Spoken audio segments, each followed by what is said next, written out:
What's poppin'? Welcome back to I Do It Myself. I am Wayno. If this is your first time here, it's good to have you. If you like what it is that I do, hit that sub button and run them likes up. Today, we talking about this trial, this murder trial with this rapper from Jacksonville named Ksoo. Ksoo is a part of that Florida drill scene. He was with Young and Ace. You know they had the problems with Julio Fulio. People been making songs back and forth about this and that and all of that.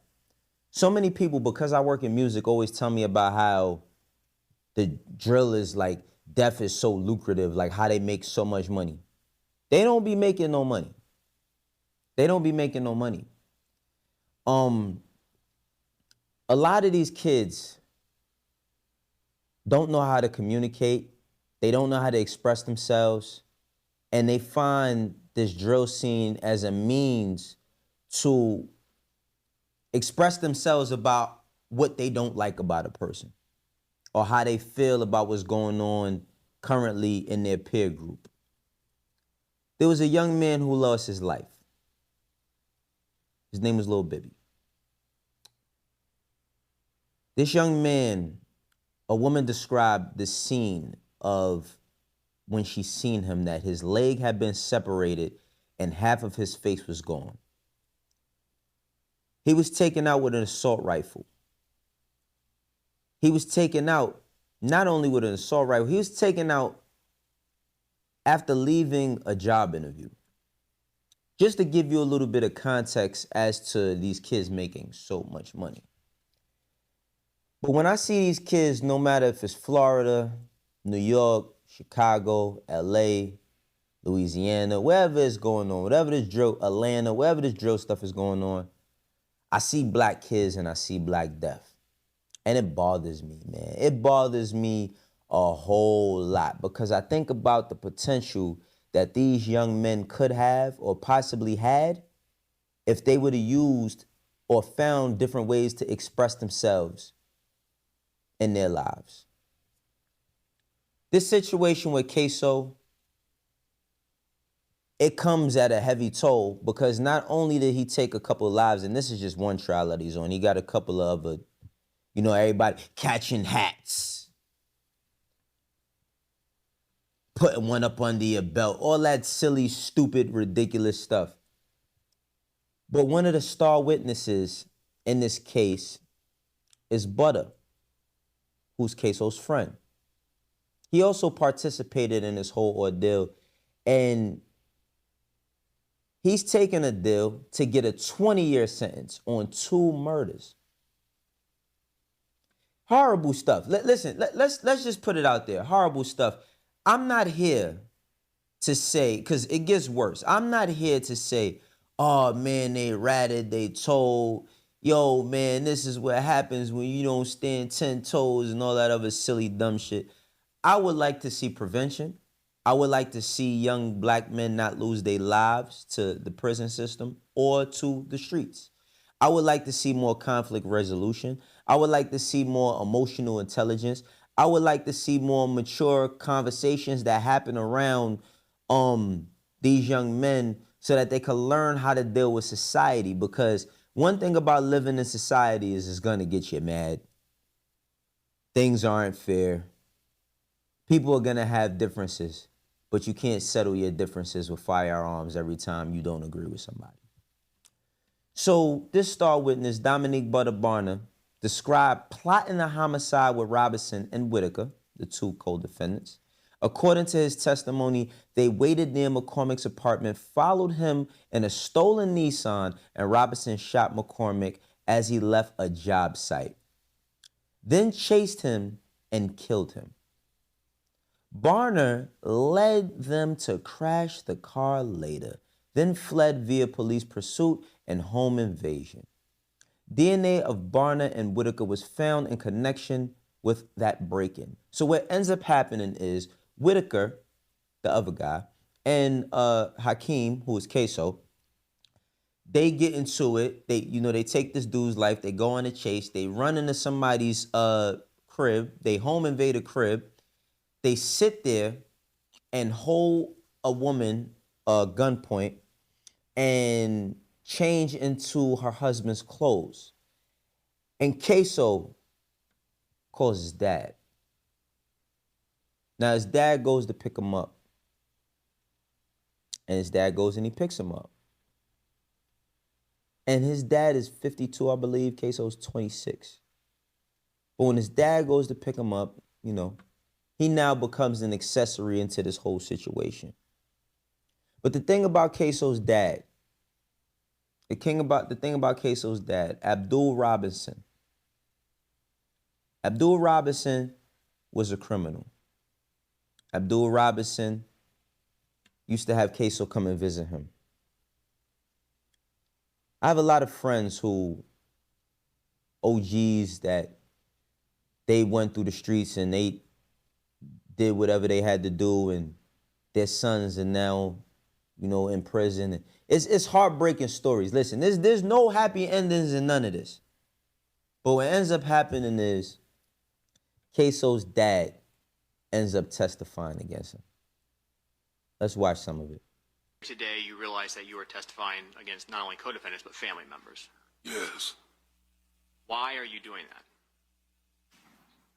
I have a number of reasons. What are they?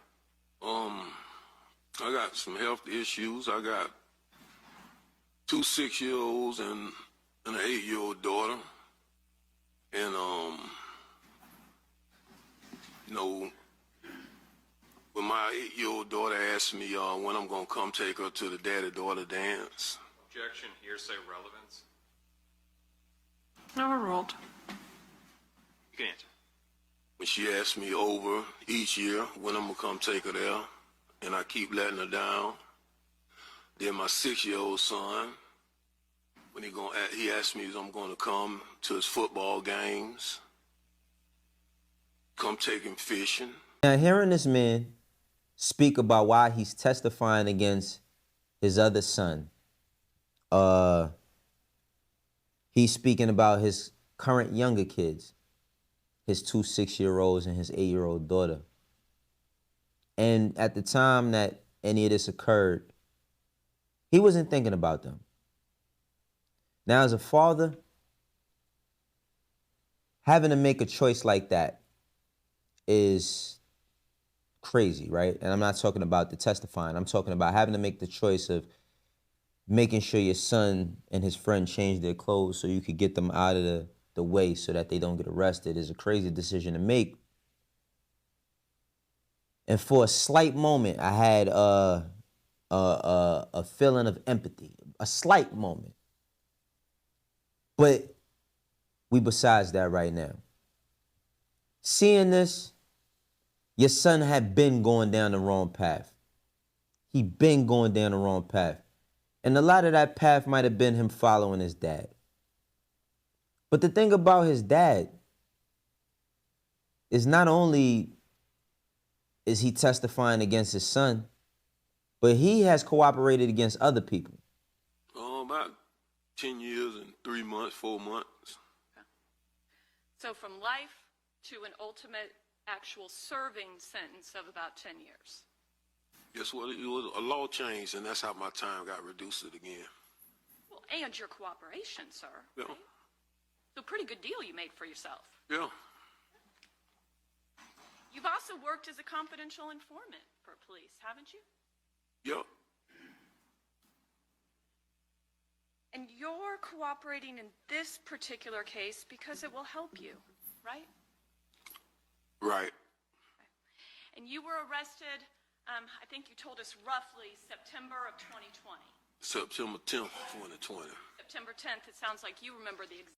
See, the thing about rats is that they aren't respected by anybody. Not even the prosecution nor the DA. Like, the informants are not respected. They're used as pawns in a game to catch the bigger fish. Now, the thing about this is, oh, now he's thinking about those other children. But I wonder if he was ever thinking about his son while he was growing up and he was raising him and he's seen the way he was operating. The streets, the streets, the streets. People who talk about the streets like it's Disneyland or it's this great place. That this status that you get immortalized by the harm or crimes you commit within your community and how you harm your community as if it makes you a better, stronger person, or it gives you more insight or more brightness than the man or woman next to you.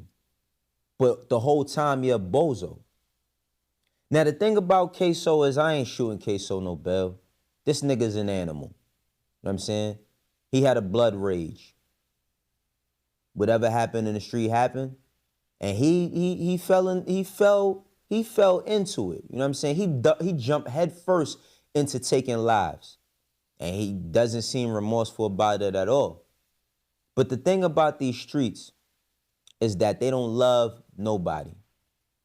You don't go to the streets and there's this great story of prominence. Don't get me wrong, there are people who can turn their lives around, but as they're going through the motions of what they're dealing with in the streets, it's a lot of heartache. All of my friends, my close friends that have been able to change their lives after doing 15 years and 20 years and 10 years and 5s and 7s and a bullet, which is 1 or 3, they all have trauma.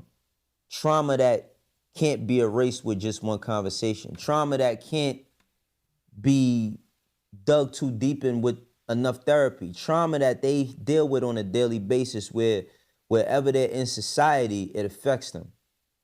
But seeing this whole situation is heartbreaking. I mean, listen, who would ever want to see their dad telling on them? But that's not the biggest issue for me here. The biggest issue for me here right now is how many families lost on both sides. Because trust, the guy who got whacked, or however y'all like to put it, however y'all like to joke about it, you know what I mean? Death has become like this joke on social media. Like, people think it's funny, you know what I'm saying? People think it's a game until your ass is in the courtroom and your dad is doing this. Depicted in it. Did you, when you viewed that recording, recognize the person depicted in it? Yes. Who is the person that was captured on the video recording shooting Charles McCormick?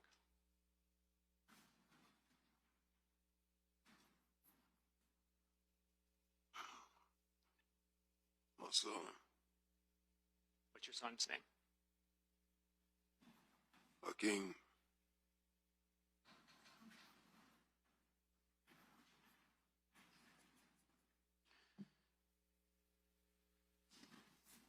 After the murder of Charles McCormick, did you become aware of a post on Hakeem Robinson's Instagram account referencing something that happened? Yes. And was that posted from a nail salon? Yes. Now, don't cry now, nigga. Don't cry now, you know what I mean? Stand on that gangster shit. Stand on your square. Stand 10 toes down. Keep your head held high. You know what I'm saying? Inform, because that's what you chose to do. But before you got into a position to inform, you wasn't thinking about them babies. You wasn't even thinking about the baby that you had here. And what a travesty. What a tragedy to see a cycle of a man who had his time in the streets, commit crimes, inform on other people too. Like, let's not forget that, because he admitted that he was an informant. But to have to point out his son and say, yeah, that was him. This is not a game, man. If you in the streets right now, if you a young brother or sister, because the girl's going through it too. Let's not get it twisted. I just seen these 2 young ladies who, I'm not even gonna call them ladies, these 2 females who they was drunk and high and ran over a old man sitting on a bench after they stole a car. Ridiculous stuff. But if you in the streets and you think that one day things is going to change around for you, no matter how many hats you catch and no matter how much work you put in, think again, because you got a long road ahead of you. Because guess what? Hakeem Robinson, Ksoo, all the rapping he did, all them videos, all them hats he done caught, all of that. Oh, guess what? You about to be in one place for the rest of your life, and it ain't no telling on what you're going to experience to see while you're there. You see,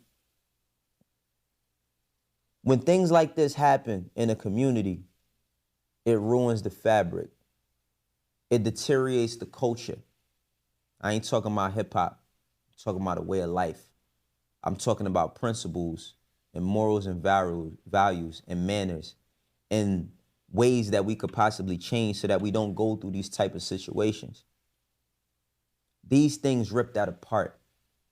When something like this happens, it makes it harder for the next kid coming up, because there's kids that probably idolize this man and they think that they're going to do it better.